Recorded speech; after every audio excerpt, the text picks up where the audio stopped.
What's up, everybody? It's your girl Q1, and I am back with season 2, episode 10, Beauty in Black, playing for keeps. Before I start, make sure y'all like, comment, subscribe, click the notification bell button so you can be updated on every video I drop. Make sure y'all like the video so I can stay in the algorithm. All right. So yeah, the episode picks back up with Olivia and Andy. Y'all know Andy is the security guard over at the strip club. And y'all remember she hired him and his boys to rob Charles and Horace because she's in debt.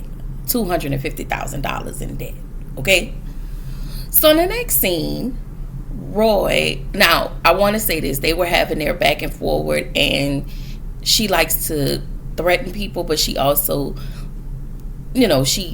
she's good on all of her threats. Okay, but this episode we actually seen her scared, and we seen her shaking like booty meat, but we'll get there. So anyway, so Roy comes prancing in Jules' office because he thought he made Barney change the will so Kimmy, Rain, and Sylvie can be unprotected.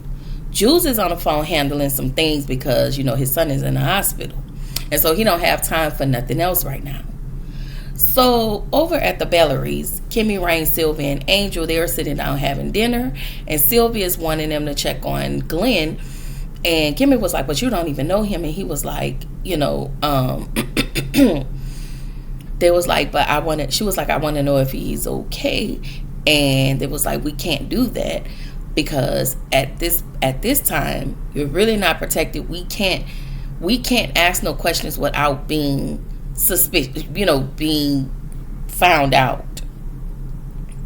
So she was like, they was like, we just gonna have to wait it out, and you just gotta be patient. So Sylvie said, it's funny how the strippers and the whores know what's best for me. And Sylvie just keeps throwing in Kimmy's face how Kimmy lied to her, but Kimmy was like, I had a reason, and not only did I have a reason to lie to you because I was trying to protect you, I also explained everything to you when you asked me. I get it. She was backed in a corner, and then she had to explain what the real truth was, but she told her. And then she goes on to tell Sylvie, I'm sending you off to college because it's dangerous for you to be here.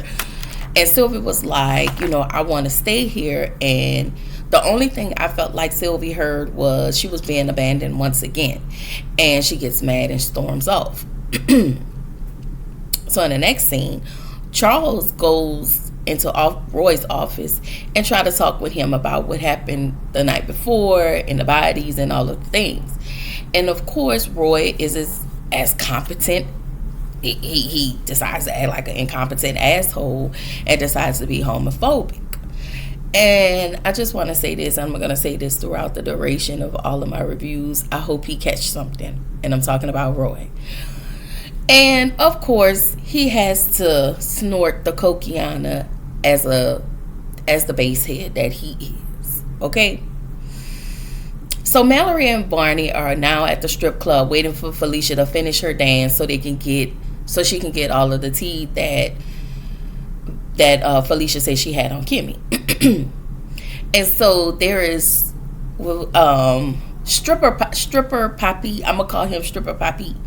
He was on the stage dancing, and the way he was looking at Barney, but I think he had already found out that Barney was an attorney, so he set his sights on Barney. And the way Barney was sitting there biting his bottom lip watching stripper Poppy, I was like, So in the next scene, Charles, because his mama told him he had to leave the house, so he's trying to figure out where he can go and who he can trust. So he heads over to Barney's house because he still have a key, of course, unannounced, and was going to wait for him to get home. Charles gets a call from Olivia, and she's on the phone. Charles gets a call from Olivia, and she tells him that cleanup was expensive.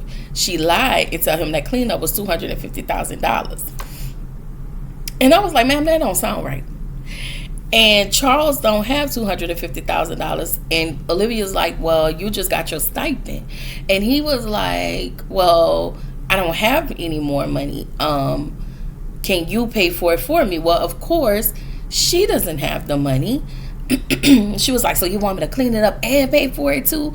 She was trying to trick him so he can pay off her $250,000 debt. And so I was like, girl, you are just as bad as your sons. So anyway, y'all, Felicia tells Mallory that Kimmy was hooked up with a whale. That is what they call the rich niggas in the that come in the club, the ballers that spend all the money. And Mallory was like, well, do you know his name? And he was like, no. So she took her money back. And she was like, what? She was like, but that's nothing. You called me all the way down here for this. And so Felicia was like, well, listen, the whale's first person was Jillian. And y'all know Jillian was Mallory's assistant. But we can't seem to find Jillian or Frank. Was it Frank? I forgot his name, but we can't find him. And so Mallory shows Felicia a picture of Jillian. She was like, yeah, that's her. And then she showed her a picture of Roy, and she was like, oh yeah, that's him. And by the way, that's my new whale. So she told Mallory, so you've been sleeping with him? And she was like, yeah, I have. Are you mad about it? She was like, how do you know him? And Mallory was like, but that's my husband. And she was like, damn, I didn't know that. And so Mallory was like, well, when you see him, call me. So Felicia was like, he gonna be here tonight. He don't even tip that well. But I mean, he don't tip at all. So, you know, she was like, he gonna be here tonight. So Valerie was like, all right, I'm gonna wait around. So then we see Barney coming out of the bathroom, and stripper Papi is standing by the bathroom door and flirting hard while trying to sell his ass to Barney and needing legal help from Barney. He was like, I'm gonna get this 3 for 1. You gonna take this 3 for 1. And so, you know, Barney brushed him off, acting like he don't want it. You know, he just acting like he's so above because the man is a stripper. But whatever. So Alex goes to gets back to the Bellery's house and let Rain know what he discussed with Jules. And we see that Alex is on everybody's side right now. So back at inside the house, Angel is headed to a club to ball out, and Rain lets him know in good conscience, hey, this is not a good idea. Like, she didn't know what was going to happen to him, but she did let him know, hey, this is not a good idea. So then they talk about, you know, her wanting to always be at the strip club and how she went out to the strip club, and she divulges to him like, listen, all I want to do is buy the strip club, change it up so I can run it the way I want to run it. And so he was like, well, if you want to do that, you have to meet the Linda's son, and he's going to be at the club that I'm going to be at. And she was like, all right, bet, let's go. So in the next scene, Norman calls Jules looking for an update on the gas explosion and, you know, the gas explosion on the judge and his wife. So, you know, Jules is very off-putting at this point because he's in a different, what did he call it? He was in a different mode because, again, his son is in brain damage. His son has brain damage from the fall. So over at the club, Angel and Rain make it to the club, and Angel's raggedy ass is balling all out of control with Horace's black card. I said, oh, okay.